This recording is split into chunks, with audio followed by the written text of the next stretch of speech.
This week, Jonny's off to the cinema for the latest in the Marvel Universe, Captain America: Civil War. Mike spends some time with the new Faith as he previews Mirror's Edge Catalyst, and we catch up with an Adelaide jeweller who makes stunning, official DC Comics themed pieces. This is Player Attack.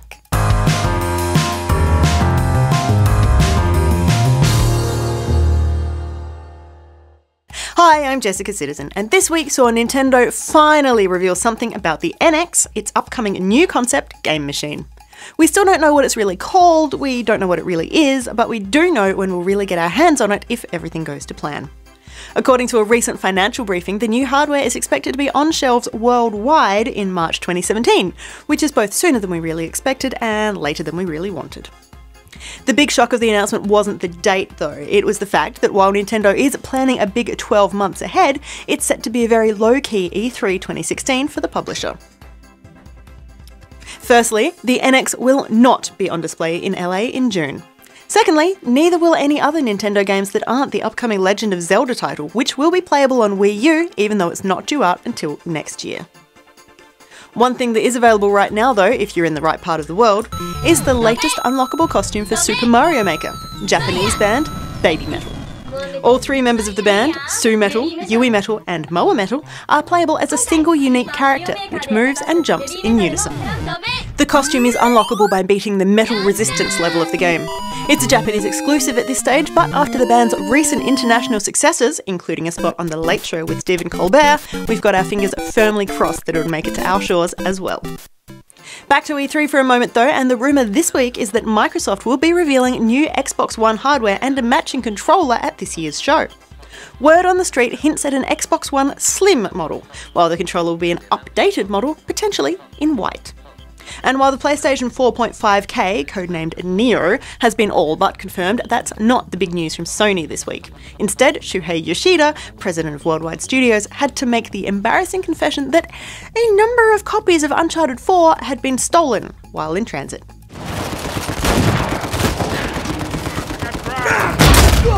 Oh, tough break. Idol delivered. While we're sure he didn't enjoy making it, Yoshida's announcement did serve a practical purpose. The game isn't due out until May 10, so with finished retail copies of A Thief's End now in the wild, the risk of spoilers is uncomfortably high, so be careful when you're online.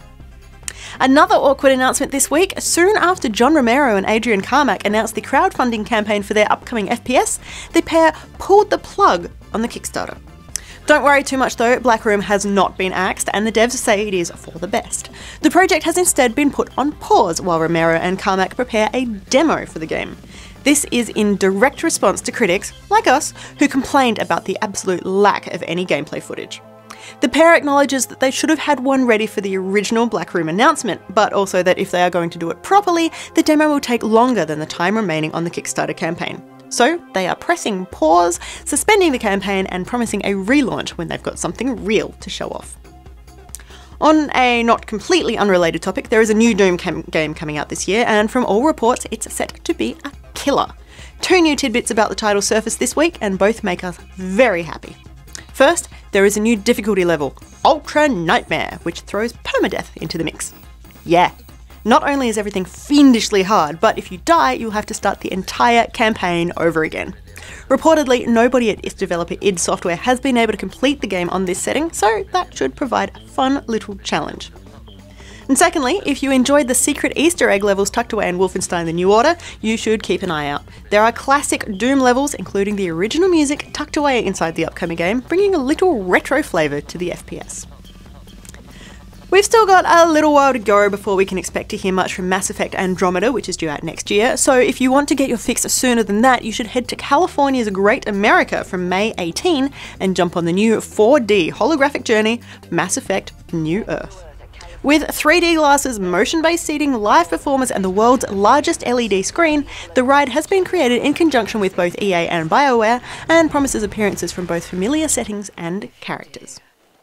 And if you'd like to stick to our galaxy rather than the Andromeda, here's another option. Hop on this school bus, modified just a little bit by Lockheed Martin and using the Unreal Engine to create a group VR experience that transforms a standard drive into a trip across the surface of Mars. Rather than using VR goggles or headsets, the Generation Beyond project uses the bus itself, with the images shown directly onto the windows, and it's tied into the steering system so that the view changes and turns along with the vehicle.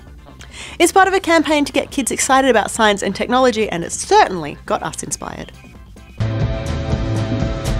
You bastard, Murdoch! This better be bloody important. Glad to see your police work comes first, Dr. Greenwood. Off duty means not coming into work, remember? You're a psychoanalyst. Psychoanalyse that. I do consultations 9 till 5. It's almost midnight. We picked this guy up doing a Spider-Man halfway up the outside of Big Ben 12 hours ago. When we finally got him down, we found he was carrying all kinds of stuff. Including those. He keeps ranting about some woman. Says come 3 o'clock, something's gonna happen. That's a clip from an 8-minute film titled Tomb Raider: The Trilogy, which was made back in 1998 for the release of Tomb Raider 3. It was shown at the launch party at London's Natural History Museum, and then the digibeta tape was reportedly lost for nearly 2 decades. Producer Janie de Nordwell, who's gone on to win a couple of BAFTAs for her work in the industry, recently found a copy, dusted it off, and has shared it with the world as a genuine chunk of 90s nostalgia. And if that's not enough for the Tomb Raider fans, here's another big announcement. Alicia Vikander, Oscar-winning star of The Danish Girl, Ex Machina and The Man from U.N.C.L.E., has just been named as Lara Croft in the upcoming film adaptation. She is, of course, stepping into the big shoes of Angelina Jolie, who played Lara in 2001 and 2003, but with the film promising an origin story, just like the recent games, we think Ms. Vikander will fit in just fine. You can catch Alicia on the big screen later this year when she appears alongside Matt Damon in action thriller Jason Bourne. For more information on any of these stories or to keep up to date with the latest gaming news, head to playerattack.com. But for now, stick around, got plenty more still to come.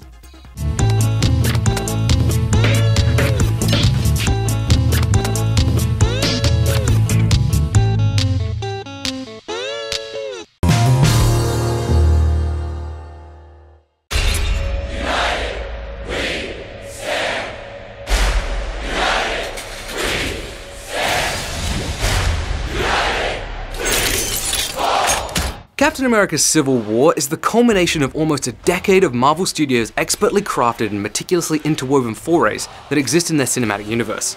We saw these heroes' origins, we were privy to their formation as the Avengers, and subsequently we experienced their ultimate highs and crushing lows. The one uniting element that galvanized both Avengers flicks and even the heroes' standalone adventures was an unwavering sense of camaraderie, friendship, and just doing what was right. A bond that united them against anything the universe could throw at them, which is, in essence, what makes them super. Captain America: Civil War takes this inalienable truth, and for the first time in the MCU asks, is their existence more problematic than beneficial? To this end, Civil War is less a celebration of metahuman heroism, a more stark reminder and personal exploration of the consequences of unchecked power, which ultimately ends up making this one of Marvel's most humanistic movies to date. The crux of the plot, avoiding all spoilers, revolves around Captain America and Iron Man's clashing ideologies after the Avengers are involved in an international incident that results in the death of civilians. Iron Man, still harboring guilt from the events of the previous Avengers movies, believes the team should have limited autonomy, essentially becoming a task force of the world government. Cap, coming hot off the heels of single-handedly taking down an insidious shadow organization inside the world government, isn't too keen on becoming what could be another puppet for an authoritarian regime. Differing opinions suddenly turn real when Cap's wartime BFF, the Winter Soldier, is accused of bombing the UN, causing Cap to go rogue and prove Bucky's innocence, and Iron Man and crew being dispatched to bring him in. What happens from here on out sees franchise-long friendships and allegiances stretching to the breaking point, with each side of the conflict driven by what they honestly perceive is the right thing. It's here that we again see a familiar trend that runs through each of the MCU films raise its subtle head. At its core, Civil War isn't really a superhero film, in so much as a political thriller with a superhero veneer, filled with espionage, political maneuvering, backstabbing, and most prominently, rigid drama. A testament to this is the director's amazing skill at making the drama permeate every scene of the film, offering the same intensity and emotional gravitas regardless of whether it's a dialogue-centric scene or a trailer-worthy action explosion. However, even with the film's much darker tone and obvious post-9/11 influences, the film manages to remain intrinsically Marvel. The moral dilemma and ethical drama is never allowed to reach an overbearing level of morosity, with perfect time moments of comedy offering as much needed emotional catharsis as you want. It would be amiss of me here not to mention Tom Holland's performance as Spider-Man. It is honestly the best representation of the wall-crawler in cinematic history. Holland perfectly portrays an awkward yet endearingly over-eager representation of the teen icon that made me genuinely excited every time he appeared on screen. Moreover, this Marvelness somehow allows the film to explore these much more mature themes while still remaining fun to watch, unlike another certain recent superhero film. As much as I love this film, there are a couple of elements that just fell short of perfect. The first revolves around the pacing and location jumping of the first act. It felt a little skittish and the constant cuts felt jarring. Once the film managed to get all the pieces in place for its inciting incident though, Civil War felt like it found its narrative flow, which it kept till the credits rolled. The second is less to do with the film and more to do with the medium the film industry is relentlessly pushing. Don't see Civil War in 3D. It wasn't shot in 3D, and it shows. With earlier action sequences with tight frame cinematography becoming confusing and hard to focus on. It also felt like it lacked the colour vibrancy, which is one of the things we've come to expect from the MCU films. Regardless of these minor issues, Captain America Civil War is a monumental accomplishment for Marvel and superhero movies in general, if nothing else but proving it is possible to have a large ensemble cast and not devolve into an unfocused mess. It's also a testament to Marvel's planning and patience in putting together their cinematic universe, with the emotional core of the film working so well because we as an audience are already invested in Cap and Stark's relationship. As a third installment to the Captain America line of films, which have always been the strongest in my opinion, it is truly worthy of the Star-Spangled Man's lineage. I just want to make sure we consider all our options. You know what's about to happen. You chose the wrong side. Sorry, Tommy, but he's my friend. So was I.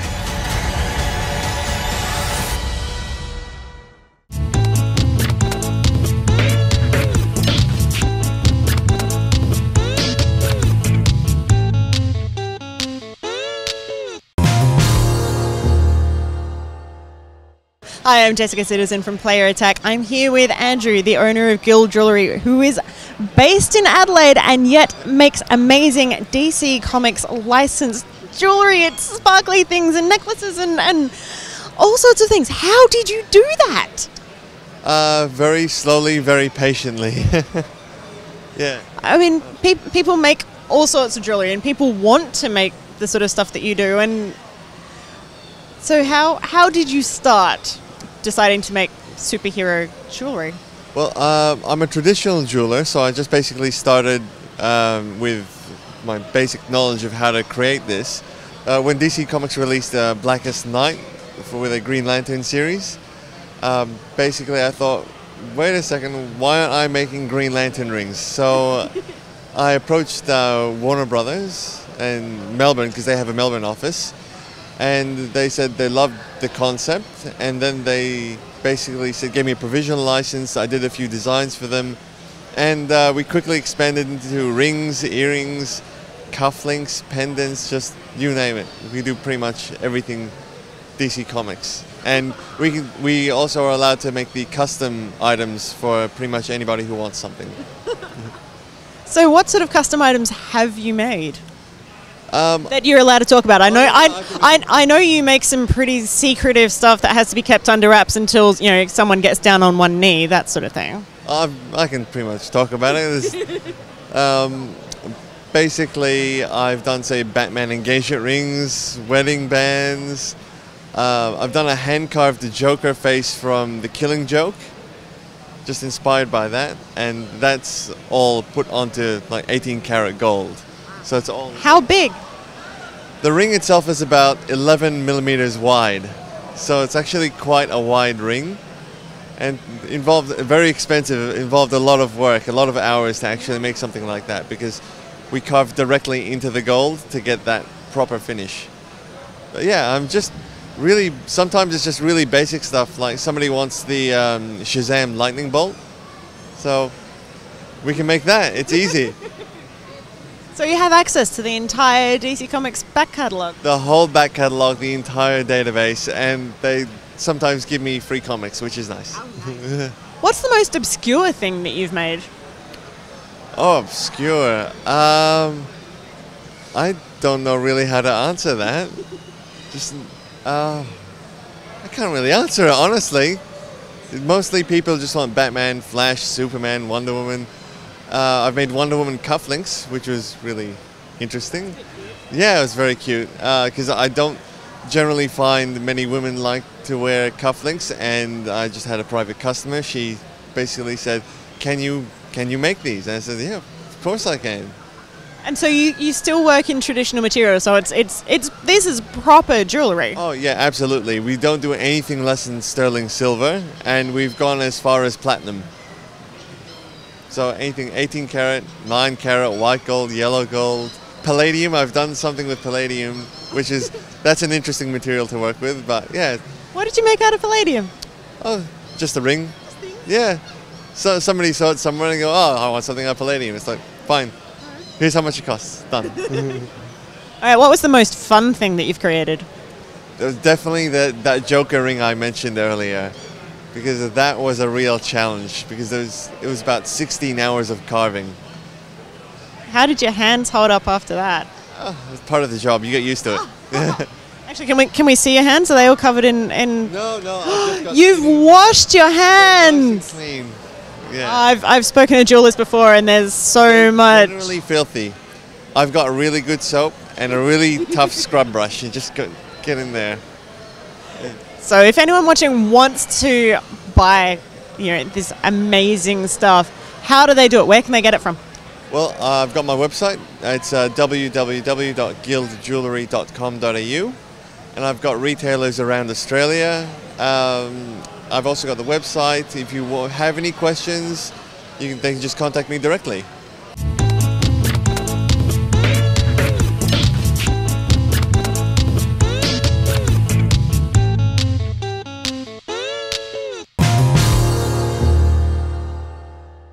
The original Mirror's Edge was a very good game.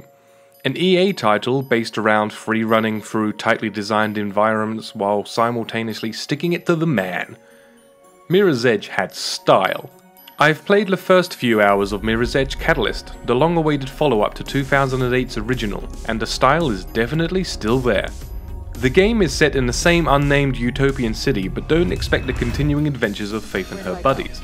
This is a prequel, and promises to go deeper into her past and answer some questions about what happened when the population tried to rise up against their corporate overlords, an occurrence that was referenced in the first game, but never explored in any real detail. We're not going to step into any spoiler territory, but suffice to say that after the first few missions there is already some intrigue and driving emotions for the main characters. For now at least, let's stick to how it plays.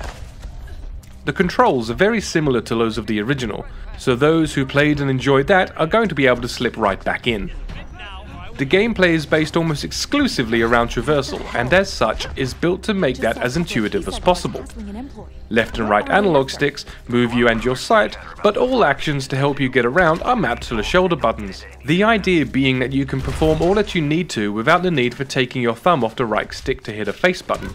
Reaction time is key in both titles, and those extra milliseconds count. You'll be expected to mantle over an obstacle, wall run over a large gap, slide under plumbing, running jump off a box over a fence, tuck your legs so you don't catch them on the top and land in a smooth roll. All while trying not to get shot. That was mission 1. That might sound difficult, but it all comes rather naturally, and those are only the opening skills you have at your disposal. There is a whole slew of character upgrades, a system that was absent in the first game, but is a welcome inclusion to help provide the feel of some personal improvement. Combat has been revamped. The development team over at DICE took heavy criticism regarding the fighting system of the first game for being too complicated. The controls weren't as intuitive as the traversal, and as such ended up with a lot of unnecessary deaths. The fact that Faith could also pick up guns and lay waste to her enemies felt like a cop-out. A strong, agile female character wasn't enough. She had to be a mass murderer too? Causing a crazy disjoint in the storytelling. Well, fear not, because guns are gone. Well, your ability to use them is anyway. Now you actually have to rely on your body to get you out of tricky situations as much as you do to get yourself into them. Every traversal move has an attack associated with it, meaning enemies could be placed anywhere along an already complicated run and still be dispatched with stylish ease. If you're stuck in a situation with a couple of guards, why not try kicking them into the walls, or even into each other? Enemies receive bounce damage when they are propelled into objects now, and even other baddies. It's tremendously satisfying when you can chip two enemies' health down in hand-to-hand combat, then essentially bonk their heads together to finish the fight.